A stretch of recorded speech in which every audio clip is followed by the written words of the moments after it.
Daniel Defoe, Robinson Crusoe, Part 51. Besides this barley,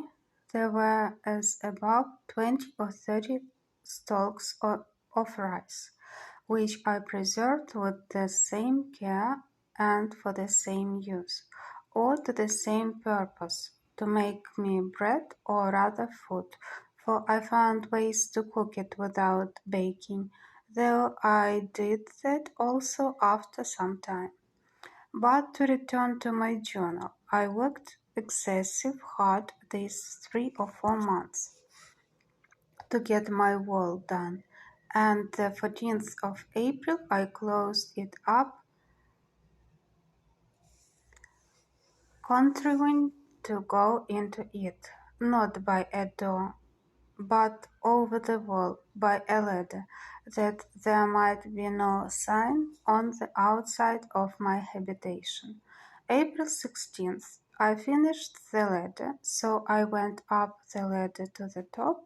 and then pulled it up after me and let it down in the inside. This was a complete enclosure to me, for within I had room enough, and nothing could come at me from without, unless it could first mount my way.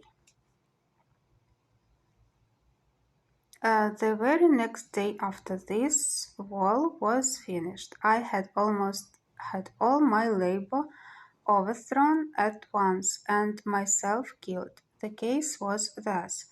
as I was busy in the inside, behind my tent, just at the entrance into my cave, I was terribly frightened with a most dreadful, surprising thing indeed. For all on a sudden I found the earth come crumbling down from the roof of my cave and from the edge of the hill over my head, and two of the posts I had set up in the cave cracked in a frightful manner. I was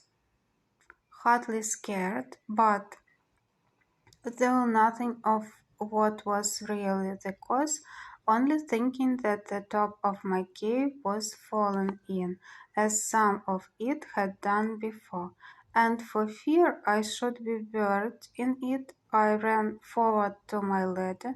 and not thinking myself safe there neither, I got over my wall for fear of the pieces of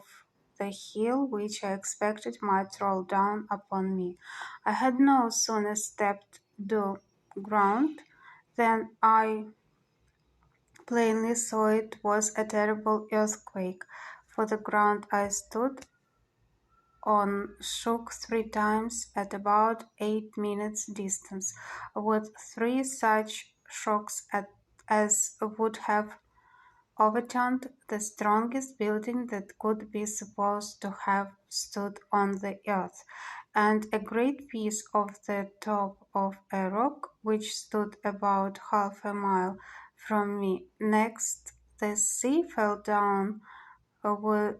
with such a terrible noise as I never heard in all my life. I perceived also the very sea was put into violent motion by it, and I believe the shocks were stronger under the water than on the island. I was so much amazed with the thing itself, having never felt the like, nor discussed with anyone that I was like one dead or stupefied,